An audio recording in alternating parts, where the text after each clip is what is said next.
Hello everyone, আসসালামু আলাইকুম। কেমন আছেন সবাই? আশা করছি সবাই অনেক বেশি ভালো আছে। আজকে আমি অনেক বেশি ভালো আছি। আজকে আপনাকে একটা ট্যুরের ব্লগ শেয়ার করব। আজকে আমরা যাচ্ছি কক্সবাজারের উদ্দেশ্যে। আমরা আজকে নতুন একটা রোডে যাচ্ছি। আপনাদের তাই নতুন রোডটা শেয়ার করার জন্য চেষ্টা করব। আমি কখনো এই রোড দিয়ে কখনো যাই নাই।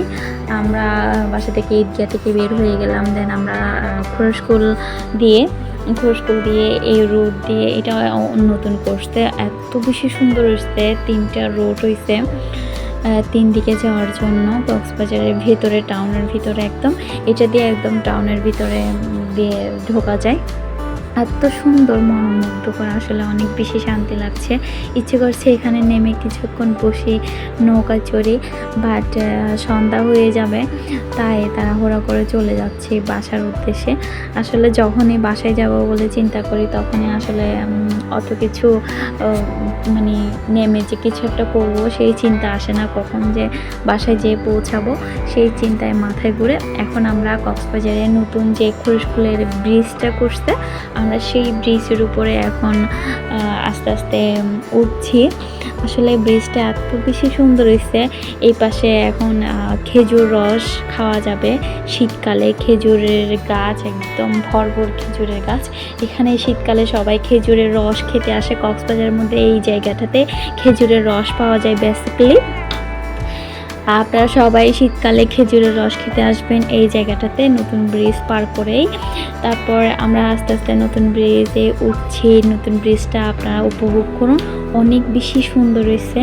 আসলে আমাদের সরকার এত সুন্দর সুন্দর যে প্রকল্প, এত সুন্দর যে প্রজেক্টের কাজ করেছে, আসলে প্রশংসা না করে পারছি না। অনেক বেশি সুন্দর আর অনেক বেশি লম্বা, দেন অনেক বেশি বড় ব্রিজটা ছিল। মোবাইলে তেমন একটা ক্যাপচার করা যাচ্ছে না, যদি সামনাসামনি এত বেশি সুন্দর লাগছিল যা বলার ভাষা অপেক্ষা রাখছি না। আমরা এখানে একটু করে কিছুক্ষণ টাইম স্পেন্ড করছি, গাড়িটা একটু থামাবো, দেন একটু টাইম স্পেন্ড করব, দেন একটু ফটোশ্যুট করব।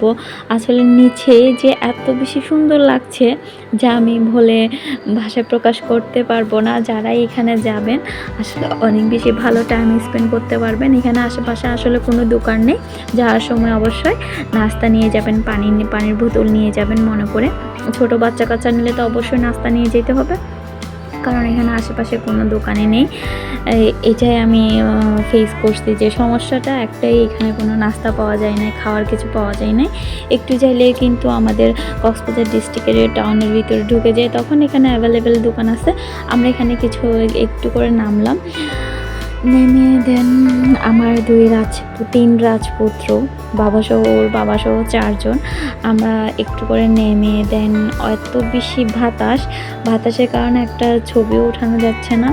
দেন আমি একটু ভিডিও ক্লিপস নিলাম ওদের, দেন একটু ফটো শ্যুট করলাম, দেন একটু পিক ওঠানোর পরে আমরা আবার যাত্রা শুরু করলাম। আসলে অনেক বেশি ভালো লাগছে। এটা আগের ভিডিও ছিল, দেন এটা পরে অ্যাড করা হয়েছে। এটা ছিল কত সুন্দর বৈদ্যুতিক পাখা। এই পাখাগুলা নাকি বিদ্যুৎ উৎপন্ন করে, আমি যতটুকু শুনছি। তো এত বেশি সুন্দর লাগছে। এটা ছিল সফলন্ডি থেকে যাওয়ার পথে। এই জায়গাটাও আসলে কক্সবাজারের ভিতরে এত বেশি মনোমুগ্ধকর বলার মতো না। 2 পাশে যখন আমাদের বৃষ্টি দেয় তখন 2 পাশে একদম পানি ভরপুর হয়ে যায়, মধ্যখানে রাস্তাটা হয়, তখন অনেক বেশি ভালো লাগে। এটাও একটা পর্যটনকে স্পট বলা যায়। এখানে আমাদের সফলন্ডির বীচটাও কিন্তু অনেক বেশি সুন্দর। এটাও একটা কক্সবাজারের পর্যটন স্পট বলা যায় বলতে গেলে, কক্সবাজার টাউনের ভিতরে। তো আসলে আমাদের কক্সবাজারটা অনেক বেশি সুন্দর বলতে গেলে, আসলে অসাধারণ। আমি অন্য ডিস্ট্রিক্ট, আসলে বাংলাদেশেরটাই মনোমুগ্ধকর। সবুজ, একদম শস্য শ্যামলা, সবুজে ভরপুর একদম সব কিছু, সমুদ্র আছে, পাহাড় আছে। আমাদের দেশে আসলে দেশে যদি আমাদের ঘুরে ঘুরে মানে থাকি আমরা, আসলে আমাদের লাইফটা কভার হয়ে যাবে বলতে গেলে।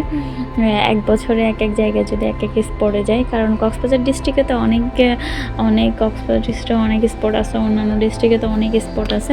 আমরা ফাইনালি বাসায় চলে আসলাম। বাসায় চলে এসে ফাইনালি আমরা খাওয়া দাওয়া করলাম। খাওয়া দাওয়া করছি, আম্মু আরও আনছে, রেডি করছে আরও। তো আমি ভাবলাম একটু ভিডিও ক্লিপস নিই। আমরা খাওয়া দাওয়া করছি, খাওয়া দাওয়া করে দেন আমরা একটু করে সি বিচের উদ্দেশ্যে বের হয়ে যাব। সি বিচের উদ্দেশ্যে বের হয়ে যাব, দেন বাচ্চা কাচ্চাকে রেডি করব। রেডি করার পরে আমরা রাত্রে একটু করে রেল স্টেশনের ওইদিকে যাব। দেন আমরা সি বিচ থেকে ঘুরে একদম বাসায় চলে আসব। ফাইনালি আসলে চলে আসলাম। অনেক বেশি মন খারাপ ছিল এতদিন যে আসতে পারছি না বাসায়।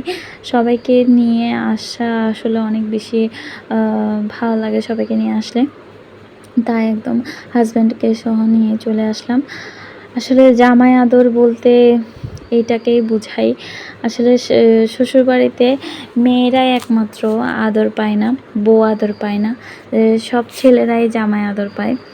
আসলে ছেলেদেরকে যেভাবে আপ্যায়ন করা হয়, মেয়েদেরকে যদি এইভাবে আপ্যায়ন করা হইতো, তাহলে কোনো মেয়েই শ্বশুরবাড়িতে এত বেশি মানে যে মন খারাপ থাকতো না। আসলে মেয়েদেরকে একদমই অক্লান্তি করা হয় বলতে গেলে, ছেলেদের অনেক বেশি প্রায়োরিটি দেওয়া হয়। আমরা সন্ধ্যার পরে একটু নাস্তা করলাম। আমরা নাস্তা করে দেন আমরা বের হয়ে যাব। এই আজকের ব্লগটা এই পর্যন্ত থাকবে। সবাই সুস্থ থাকবেন, ভালো থাকবেন, আর আমার জন্য দোয়া করবেন। আমার ভিডিওটা বেশি বেশি শেয়ার করে দিবেন। আসসালামু আলাইকুম ওয়া রাহমাতুল্লাহি ওয়া বারাকাতুহু।